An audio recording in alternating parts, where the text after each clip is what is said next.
जालंधर लोकसभा उपचुनाव का प्रचार आखिरी दौर में है। राज्य की आम आदमी पार्टी सरकार अपनी उपलब्धियां गिना रही है। सरकार को लगता है कि विरोधियों को जेल भेजने की बातों पर लोग तालियां बजा रहे हैं, तो निश्चित तौर पर ही वोट प्रभावित होंगे। वह विपक्षी दल कांग्रेस, अकाली दल और भाजपा खामियां गिनवा रहे हैं। उन्हें लगता है कि लॉ एंड ऑर्डर संभालने में फेलियर और सरकार चलाने के काबिल न होने के आरोप पर वोटर उन्हें वोट देंगे। मगर इस चुनावी शोरगुल के बीच हार जीत के असल समीकरण क्या है? वो कौन सा दाव है जो जीत दिलाएगा? जीत के लिए सियासी गोटियां कहां फिट की जा रही हैं?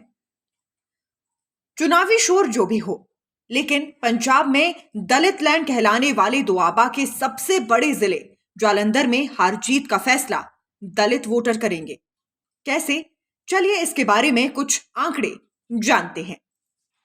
जालंधर लोकसभा सीट दलित वोटर बाहुल्य है। जालंधर लोकसभा सीट के तहत आती 9 विधानसभा सीटों पर 16,21,000 से ज्यादा वोटर हैं। इनमें से 42% दलित समाज से हैं, जो रविदासिया और रामदासिया समेत आदि धर्मी समुदाय से आते हैं। इसी वजह से यहां विधानसभा की 9 में से 4 सीटें रिजर्व है। दलित वोटरों में सबसे ज्यादा रविदासिया समाज से हैं। विधानसभा की जो 4 सीटें रिजर्व हैं, उनमें हार जीत का फैसला इसी समाज के वोटर ही करते हैं। रविदासिया समाज का सबसे बड़ा धार्मिक स्थल डेरा सचखंड बलना जालंधर में ही है। यहां डेरा सचखंड बलना का रोल अहम रहता है। हालांकि डेरे ने कभी सीधे तौर पर किसी एक राजनीतिक दल को समर्थन नहीं दिया। उनके पास वोट मांगने के लिए नेताओं की कतारें जरूर लगी रहती हैं। जालंधर का यह उपचुनाव कैंडिडेट के लिहाज से भी रोचक है। संगरूर में एक सरपंच को टिकट देकर हार झेलने वाली आम आदमी पार्टी ने उस गलती से सबक लेते हुए यहां अपने किसी नेता या वॉलंटियर पर भरोसा नहीं जताया। चुनाव से ऐन पहले पार्टी में आने वाले कांग्रेस के पूर्व एमएलए सुशील रिंकू को टिकट दी गई। बीजेपी ने भी लोकल नेताओं को टिकट के काबिल नहीं समझा। उसने पूर्व अकाली एमएलए इंदर इकबाल अटवाल को पार्टी में लाकर उन्हें कैंडिडेट बनाया। इंदर लोकसभा के पूर्व डिप्टी स्पीकर और जालंधर सीट से अकाली दल के टिकट पर 2019 का लोकसभा चुनाव लड़ चुके चिरंजीत अटवाल के बेटे हैं। कांग्रेस ने यहां से अपने दिवंगत सांसद संतोख सिंह चौधरी की पत्नी करमजीत कौर को उम्मीदवार बनाया। चौधरी की राहुल गांधी की भारत जोड़ो यात्रा के दौरान हार्ट अटैक से मौत हो गई थी। लोकसभा चुनाव से 11 महीने पहले इस सीट पर उपचुनाव की वजह भी यही घटना है। अकाली दल ने भी लोकल नेताओं को नजरअंदाज कर नवांशहर जिले की बंगा सीट के एमएलए डॉक्टर सुखविंदर सुक्खी को टिकट दी है। बसपा भी अकाली दल के साथ गठजोड़ की भागीदार है। अब सवाल है कि क्या संगरूर की तरह मूसेवाला फैक्टर काम करेगा? हालांकि इसकी गुंजाइश कम है। संगरूर लोकसभा सीट जाट डोमिनेंट थी। मूसेवाला का कत्ल भी चुनाव से कुछ वक्त पहले हुआ था, जिससे लोगों में आम आदमी पार्टी के प्रति नाराजगी रही।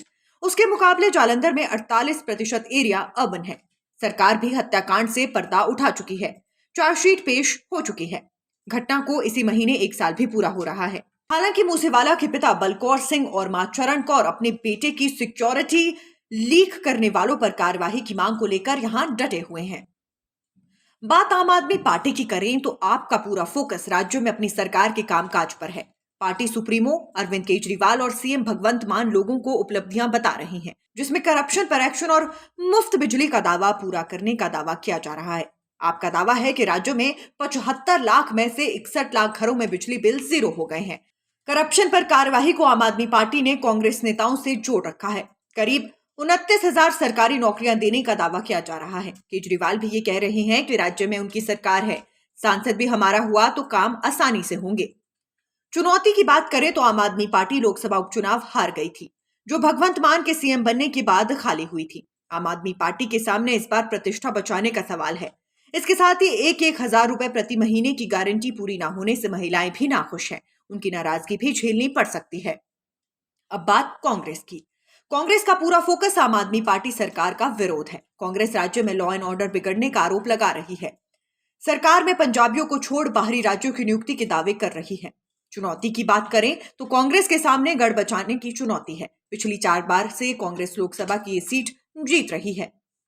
अकाली दल का मुख्य मुद्दा सरकार का विरोध है। हालांकि वो पंथक एजेंडा भी चला रहे हैं, जिसमें खुद के क्षेत्रीय दल होने और सिख हितैषी पार्टी होने का दावा कर रहे हैं। अकाली दल भी सरकार के भीतर करप्शन और बाहरी लोगों की नियुक्ति का मुद्दा उठा रहे हैं। चुनौती की बात करें तो अकाली दल इस वक्त पंजाब की राजनीति के हाशिए पर पहुंच चुका है। यहां से जीते तो फिर से खड़े होने का मौका मिलेगा। बात बीजेपी की करें तो बीजेपी का पूरा फोकस केंद्र में सरकार होना है। भाजपा शहरी क्षेत्र में प्रधानमंत्री नरेंद्र मोदी के नाम पर ही वोट मांग रही है। राज्य में लॉ एंड ऑर्डर ना संभाल पाने का आरोप भी आप सरकार पर लगाया जा रहा है। चुनौती की बात करें तो अकाली दल के साथ छोड़ने के बाद बीजेपी खुद को एस्टेब्लिश करने की चुनौती से जूझ रही है। यहां जीते तो अगले साल होने वाले आम चुनावों में बड़ा दांव खेल सकती है। Nation speaks bureau report.